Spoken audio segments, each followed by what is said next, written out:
Bonjour à toutes et à tous, bienvenue sur Misscom. Est-ce que comme un certain nombre des membres du Marketing Lab, que vous pouvez rejoindre dans la description de cette vidéo, vous vous demandez vous aussi par où commencer en communication? Alors, c'est la thématique de la semaine, mais c'est aussi surtout le moyen pour moi de regrouper un certain nombre de questions qui tournent autour de cette thématique. Donc, on commence tout de suite. Mais avant tout, salut à tous, pour ceux qui me découvrent dans cette vidéo, je suis Claire Négrier, aka Misscom, et depuis 2018 maintenant, on se retrouve en vidéo chaque semaine pour une thématique, afin de la décortiquer, de vous apporter les réponses pour mieux communiquer. Et puis professionnellement, moi depuis 2012, j'accompagne mes clients à communiquer de manière unique, éthique, authentique et surtout efficace pour attirer les clients qu'ils veulent vraiment, c'est-à-dire que l'on crée ensemble l'identité, les outils, les supports de communication qui vont les aider, et puis également la formation pour acquérir les compétences nécessaires à la pérennité de son entreprise, rien que ça. Donc, comment communiquer dès le départ? Quelles actions mettre en œuvre? Par où commencer? On attaque tout de suite. Donc tout d'abord, j'avais envie quand même de revenir aux bases parce que parmi toutes les questions qu'on m'a posées, il y avait beaucoup comment prospecter à tel endroit, comment avoir des clients sur tel autre. Remettons déjà les choses en œuvre. Comprendre ce qu'est communiquer. Et la première chose, c'est que la communication et communiquer n'est pas de la prospection. La prospection, en fait, c'est du commercial. Ce sont des actions commerciales qui n'ont rien à voir avec la communication. Alors oui, il y a des messages qu'on va faire passer dans le commercial, mais ça ne fait pas partie de la communication, du branding, en tout cas de ma propre spécialité, qui vient à la fois en amont, mais également en même temps et en lien avec cet aspect commercial. Donc, revenons justement aux bases. Qu'est-ce que la communication? Qu'est-ce que cela signifie?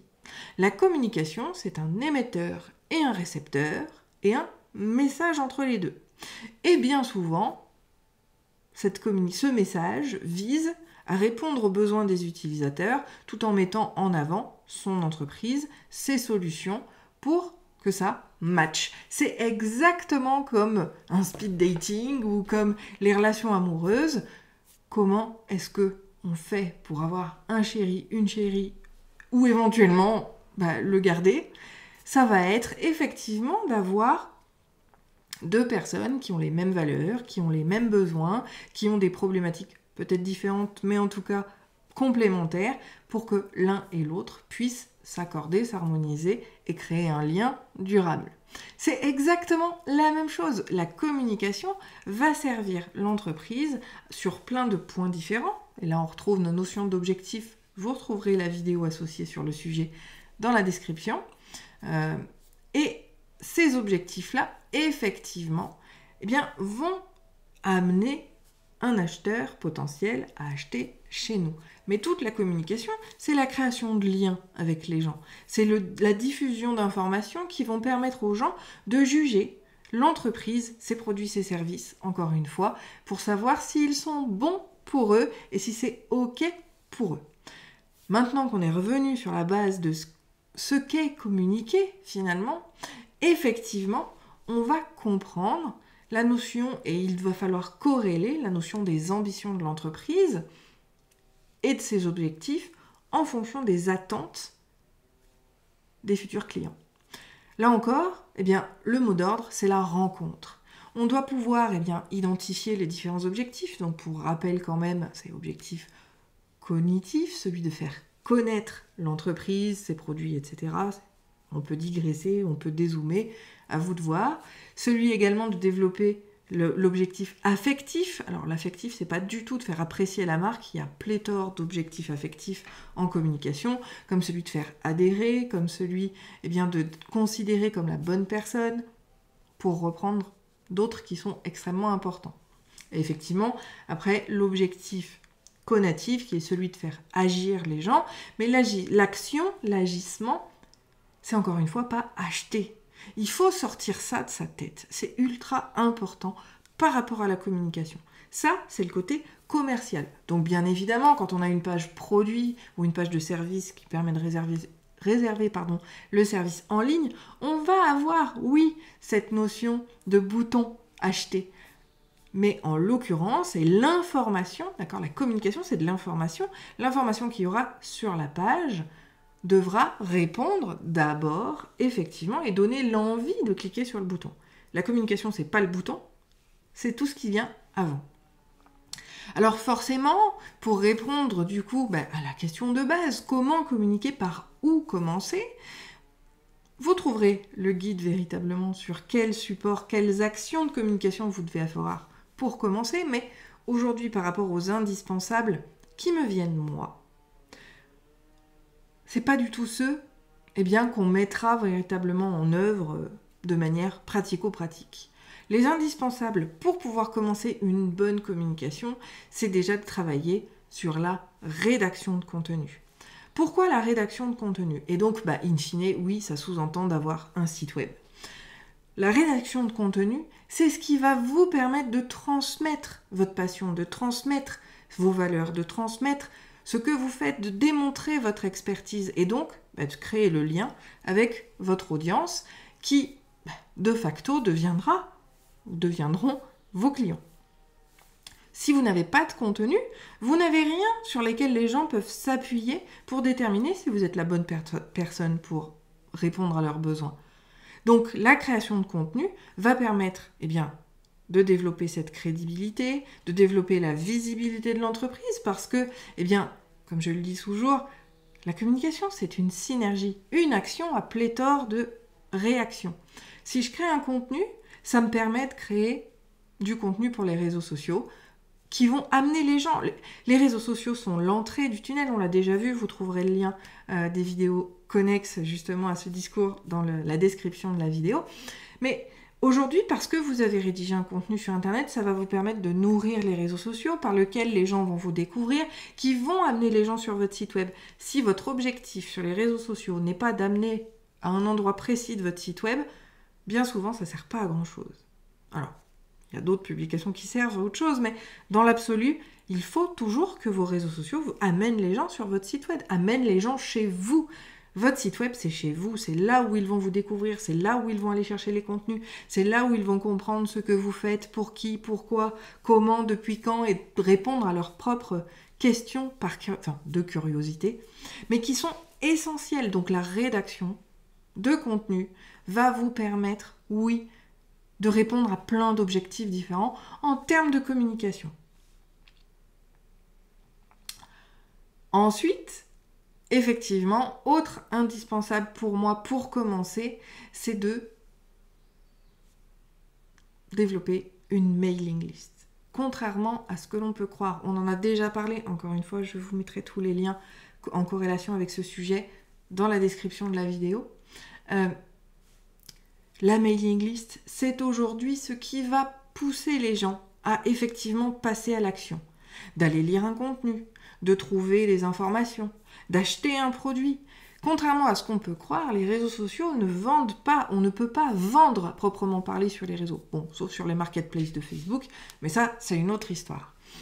Il n'empêche que la mailing list, c'est votre communauté de cœur. C'est celle qui... Alors pourquoi? Parce que l'email aujourd'hui, c'est la monnaie d'échange. Si je donne mon mail, c'est que j'accorde ma confiance, c'est que j'ai envie de recevoir des infos, c'est que je veux suivre la personne, c'est que je veux la connaître davantage. C'est un engagement de fait de donner l'email. Donc forcément, on a beaucoup plus d'impact à travers l'email qu'à travers les réseaux sociaux aujourd'hui, qui sont, je vous le rappelle, les relations publiques. Donc pour moi, le deuxième, et forcément qui va permettre aussi de nourrir le premier, parce que quand on crée des contenus, on va les partager à sa mailing list, c'est effectivement de créer une communauté par l'email. Dernier point essentiel également, mais que je vais mettre en dernier, parce que c'est pas le premier à faire, quand on n'est pas sûr de son projet, c'est l'identité. L'identité d'entreprise, c'est votre prénom en tant que personne, c'est votre patronyme, si vous voulez rajouter votre nom de famille. Vous n'existez pas si on ne vous appelle pas, si on ne vous identifie pas, on ne se connecte pas à vous. Alors oui, je l'ai mis en dernier parce qu'en fait, l'identité, quand on est sûr de son projet, quand on est sûr de tout ce qu'on veut développer, ça se passe bien et on peut effectivement la créer dès le départ. Mais aujourd'hui, c'est extrêmement rare. Il y a tellement de monde sur le marché qu'on va tâtonner, on va se chercher. Donc oui, il faut quand même créer une identité, mais on va pas chercher à la faire chialer. On va pas chercher à développer quelque chose qui soit extrêmement poussé, parce qu'il y a de grandes chances que sur les 3 premières années, vous ayez à réajuster, vous ayez à réadapter, vous allez peut-être vous repositionner, vous allez peut-être justement voir que vos clients et vos potentiels clients répondent à des codes qui ne sont pas ceux auxquels vous aviez pensé au départ. Même s'il y a une étude, même s'il y a une analyse, certains projets vont avoir besoin de le faire, ou en tout cas de le revoir quelques temps plus tard pour pouvoir faire des réajustements. Par contre, oui, on va quand même créer une identité, et pour ça, je vous renvoie au guide, pour pouvoir vous apporter une certaine visibilité et simplement l'identification de qui ça vient, de qui vous êtes, le fait qu'on va arrêter de scroller sur les réseaux sociaux. Petit chiffre du jour que j'aime bien en ce moment, on parcourt à peu près 2 km par jour de scrolling, de faire défiler les murs des différents réseaux sociaux. Donc oui, quand on fait défiler 2 km par jour, pour pouvoir être visible, pour que les gens s'arrêtent sur nos publications, il faut être identifiable au premier coup d'œil. C'est pour ça que l'identité vient apporter cette connexion auprès des gens. Mais encore une fois, avant tout, on va peut-être mettre en place un blog, on va peut-être mettre en place sa mailing list pour pouvoir nourrir et construire une relation avec une communauté qui pourra nous faire ses retours et qu'on va apprendre à connaître pour pouvoir avoir une identité qui colle à leurs attentes. Parce que oui, je le rappelle et je finirai là-dessus, même si l'identité doit effectivement vous correspondre et vous représenter, il n'en est pas moins que votre identité doit surtout répondre aux attentes et donner envie aux gens de vous connaître et de rentrer dans votre univers. Parce que les gens ne viennent certes pour vous en tant que personne par rapport à vos valeurs, mais ils viennent surtout pour eux par rapport à leurs problématiques. Donc il faut impérativement que votre identité soit en corrélation avec leurs attentes pour pouvoir connecter effectivement avec eux.